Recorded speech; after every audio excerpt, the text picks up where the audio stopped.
2013 সালে একটা horror film release হয়, দ্য কনজিউরিং, যেটা অন্য সব হরর মুভি থেকে আলাদা। এই মুভিটা একটি সত্য ঘটনার উপর নির্মিত।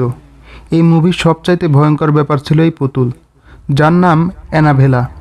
মুভিতে দেখানো পুতুলটি দেখতে এমন, কিন্তু আসলে অরিজিনাল পুতুল দেখতে এমন।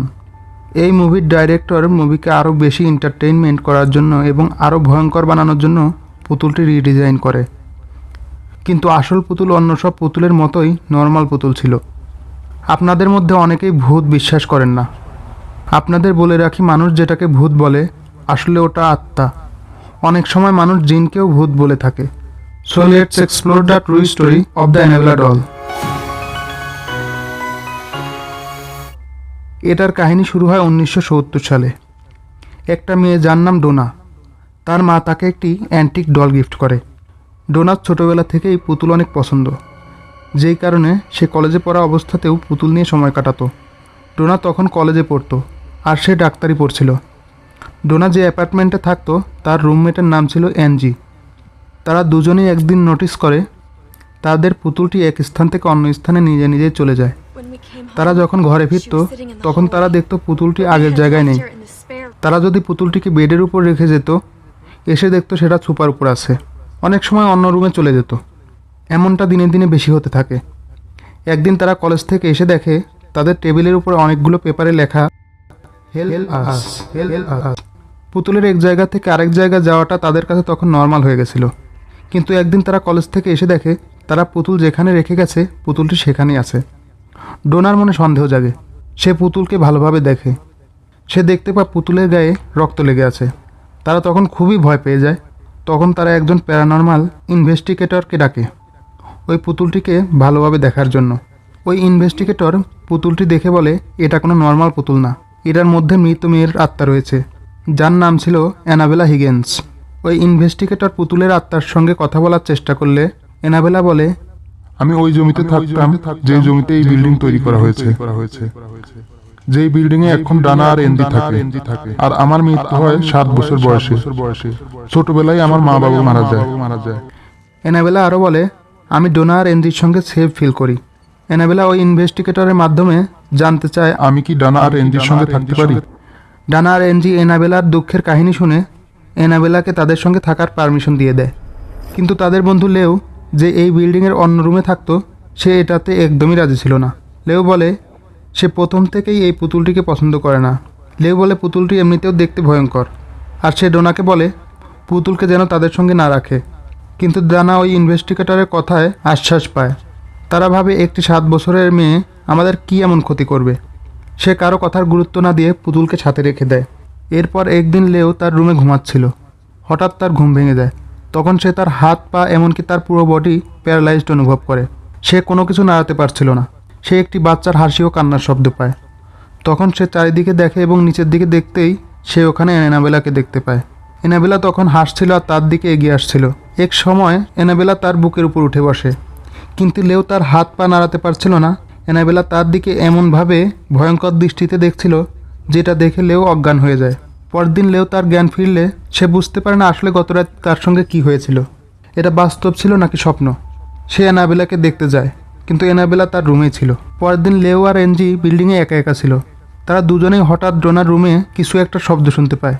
তারা চোর ভেবে ওখানে গেলে তারা ওখানে কাউকেই পায় না, শুধুমাত্র ওই পুতুলটি ছাড়া। হঠাৎ লেও ফিল করে তার পিছনে কেউ একজন আছে। সে পিছনে ঘুরতেই দেখতে পায় ওখানে কেউ নেই। হঠাৎ করেই লেওর বুকের উপর প্রচণ্ড ব্যথা অনুভব করে। লেও তার বুকের উপরে দেখতে পায় 7টি কাটা দাগ, যেখান থেকে তাজা রক্ত ঝরছিল। তাদের পুতুলটির উপর সন্দেহ বেড়ে যায়। তারা একজন প্রিস্টকে ডাকে, ফাদার হেগন। ফাদার হেগন বলে, এই কাজ আমার জন্য ঠিক না। এমন ভয়ঙ্কর আত্মার মোকাবেলা করতে আমাদের আরও বড় প্রিস্ট ডাকা উচিত। তারা ফাদার কুককে ডাকে, যে ওই সময়ের একজন বড় ফাদার ছিল। ফাদার কুক এড আর লরেন বেরেন নামের দুজনকে ডাকে। এদের ব্যাপারে আপনি কনজিউরিং মুভিতে দেখে থাকবেন, যারা অনেক ভয়ঙ্কর আত্মাকেও বশে আনতে অভিজ্ঞ। এড লরেন বেরেন ডোনা, এনজি আর লেওয়ের সঙ্গে কথা বলে এবং ওই পুতুলটাকে ইনভেস্টিগেশন করে। লরেন বেরেন বলেন, এটার মধ্যে কোনো 7 বছরের মেয়ে নয়, বরং একটি খারাপ আত্মা আছে, যেটা ছোট বাচ্চা হওয়ার নাটক করে। লরেন বেরেন বলে, এই আত্মার উদ্দেশ্য তাদের সঙ্গে থাকা নয়, বরং তাদের শরীর নিজের করে নেওয়া বা তাদের শরীরে প্রবেশ করা। ডোনা এবং তার বন্ধুরা ভয় পেয়ে যায়। ডোনা তার পুতুলটিকে এড আর লরেন ব্রেনকে দিয়ে দেয়। এড পুতুলটিকে গাড়ির পিছনের সিটে রাখে এবং তাদের বাড়ির উদ্দেশ্যে রওনা করে। কিছু দূর যাওয়ার পরে তারা ফিল করে তাদের গাড়ি মাঝে মাঝে ব্রেক ফেল আর স্টিয়ারিং এদিক ওদিক মুভ করছে। হঠাৎ করে এক জায়গায় এসে তাদের গাড়ির কন্ট্রোল পুরোপুরি খারাপ হয়ে যায়। তখন এড এক ধরনের পবিত্র পানি দিয়ে পুতুলটাকে কন্ট্রোলে আনে। শেষমেশ তারা বাড়িতে পৌঁছে যায়। প্রথম কিছুদিন দলটি এক রুম থেকে অন্য রুমে চলে যেত আর তাদের ঘরে বিভিন্ন রকমের অদ্ভুত শব্দ করত। এক ক্যাথলিস্ট যার নাম ছিল ফাদার জোসন ব্র্যাডফোর্ড, তিনি এনাবেলা পুতুলকে দেখতে এড আর লরেন ব্রেনদের ঘরে আসে। আর সে পুতুলটি দেখার পর পুতুলের সামনেই বলে, তুমি শুধু একটা পুতুল, তুমি কারো কোনো ক্ষতি করতে পারবে না। এটা শুনে এড লরেন ব্রেন খুবই ভয় পেয়ে যায়। তখন ফাদারকে বলে, আপনার পুতুলের সামনে এই কথাটি বলা ঠিক হয়নি। আপনি বাসায় যাওয়ার সময় একটু সাবধানে যাবেন আর বাসায় গিয়ে ফোন দিবেন। আপনি হয়তো পুতুলের সামনে এই কথা বলে পুতুলকে রাগিয়ে তুলেছেন। কয়েক ঘন্টা পর এড লরেন ব্রেনদের ঘরে একটি কল আসে ওই ক্যাথলিস্টের। তিনি বলেন, আমি আজ একটুর জন্য অ্যাক্সিডেন্ট থেকে বেঁচে গেছি। এড লরেন ব্রেন শেষমেশ একটি সিদ্ধান্ত নেয়, ওই পুতুলের জন্য একটি স্পেশাল উডেন কেস বানিয়ে এনাবিল্লেকে ওগাল্ড মিউজিয়ামে রেখে দিবেন। আপনাদের জানিয়ে দিই, ওই মিউজিয়ামে এখন পর্যন্ত ওই পুতুলটি আছে। এনাবেলা আজও এক উডেন লকারে বন্দি। এর মানে এটা না যে ও কারো ক্ষতি করতে পারবে না।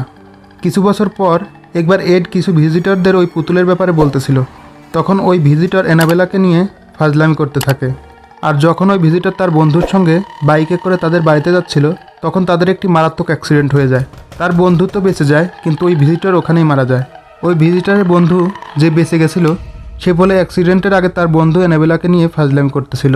আর তখন তাদের বাইক একটা গাছের সঙ্গে অ্যাক্সিডেন্ট করে।